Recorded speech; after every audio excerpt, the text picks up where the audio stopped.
Last but certainly not least, we have the Cochrane Library. This is made up of several different components, but we're going to focus on just two. First up is the Cochrane Database of Systematic Reviews. This is a collection that has just celebrated 30 years of analyzing and assessing the literature. It is considered the best of the best when it comes to systematic reviews, and it currently has over 5,000 reviews and protocols. One limitation of Cochrane is that it focuses primarily on clinical interventions and treatments, so some of the more qualitative stuff will not be included.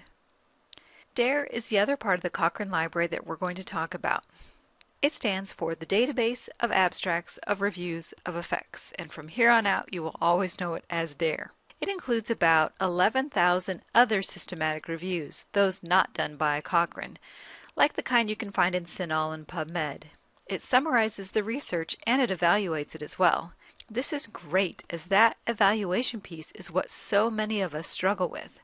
This is also known as critically appraising an article, which we will get back to in the next video. To search Cochrane, we're going to start again from our Nursing Subject Guide and just click on the Cochrane link from the Best Bets area. Cochrane is pretty easy to search and navigate, thankfully. Here's their homepage. There's kind of a lot going on here, but some of it is pretty interesting.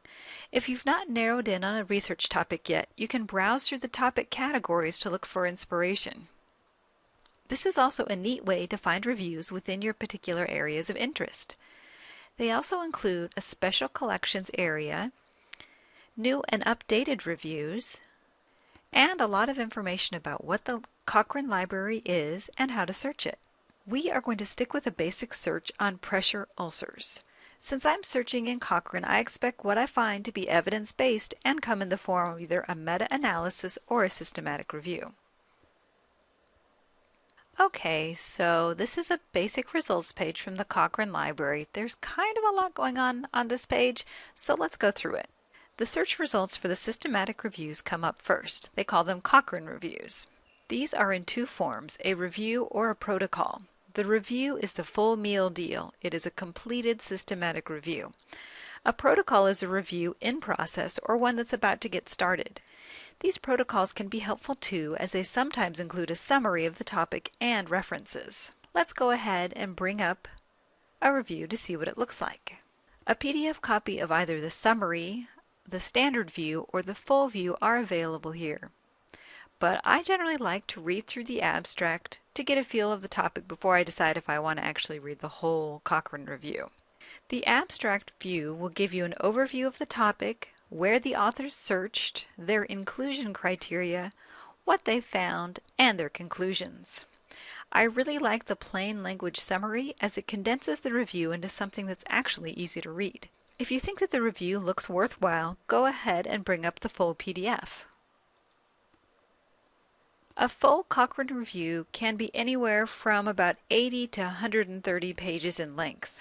Don't despair. You don't have to read every single page of it. The first 20 to 30 pages are actually the most useful, but you can certainly look through the data analysis if you're curious to see how it's done. Going back to our search results, you can see that there are additional categories here. These include other reviews, which is the DARE content. These bring up other non-Cochrane systematic reviews that have been summarized and analyzed. This is a great place to find additional research for your paper. The trials option includes randomized control trials, many of which you can find in PubMed, but some of which come from unpublished sources. For even more information, you can narrow your search to the method studies, tech assessments, and economic evaluations. That last one is very handy because that is information that can be quite difficult to track down.